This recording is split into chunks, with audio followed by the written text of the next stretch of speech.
There are two keys to successful study. Number one, getting started, and number two, once you start, doing it efficiently. Let's talk about a way to manage both these hurdles, the Pomodoro technique.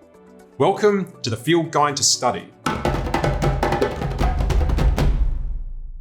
We've all been there. You've got plans. You know you need to work, catch up on study, do assignments, but then you don't.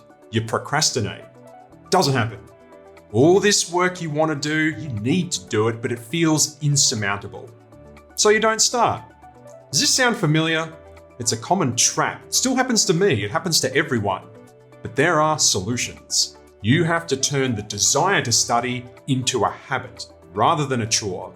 You can do this with the Pomodoro technique. In 1987, a student named Francesco had to study for an exam, but he couldn't get started.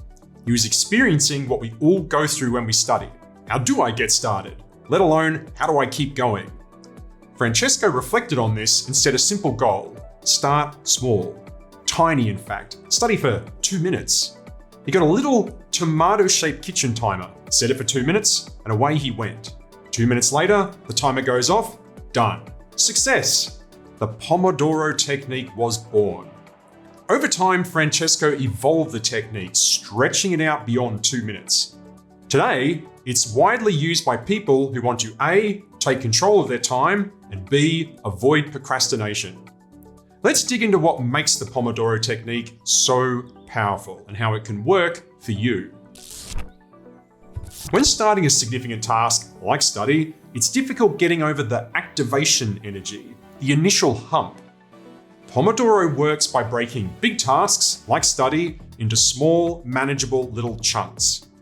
How big are these manageable chunks? For Francesco, they were about 25 minutes. Try it for yourself. Set a timer for 25 minutes and see what happens. It can feel strange at first, like 25 minutes is too much or not enough. The thing is, after you've done it a few times, you'll find yourself focusing better in those 25-minute blocks. What you're doing is training yourself to fit work into defined periods of time. So you do a chunk. Congratulations, you've done a Pomodoro.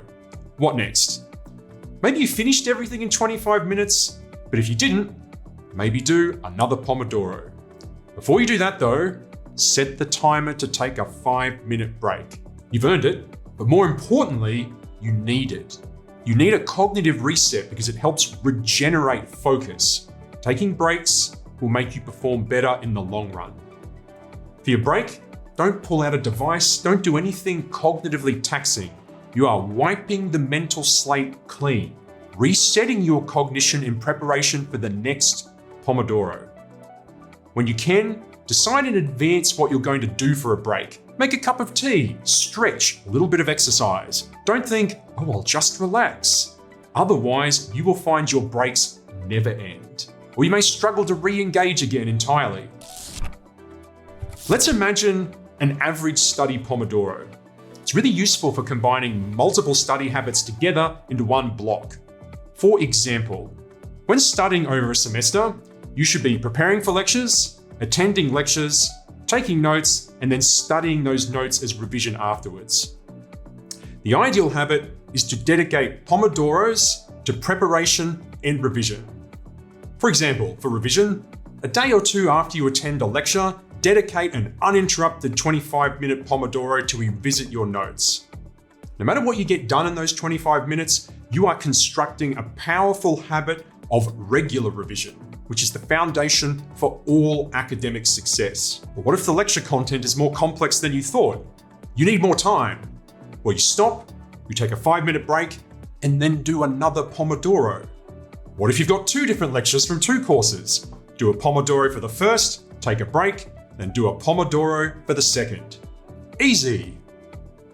Once you start the habit of Pomodoros for study, you'll quickly get better at fitting tasks like revision into a single Pomodoro. Do you need to do an hour of reading? No worries, you allocate 2 25-minute Pomodoros with a 5-minute break in between. You will find yourself planning study to fit into the habit. You'll get better at chunkifying work into blocks. But the key is starting the habit. That's why the timer and the times are so critical. Commit. to the unit of time. If you get interrupted, cancel the Pomodoro and start again. If you need more time, you add more Pomodoros. That's the rule. This is not just time management, you are like an athlete, but you are training your cognition. All study is unique. The key with Pomodoro is to work out where it fits best in what you are doing. It is great for study, but it can also be useful for writing assignments. It's also good for organizing cramming. Anytime you have to sit down and focus. The Pomodoro technique is about small victories. When you complete a Pomodoro, that achievement should make you feel good. If you want to capture that feeling, track your Pomodoros, write them down, build a streak. The ultimate key to the Pomodoro technique is taking control.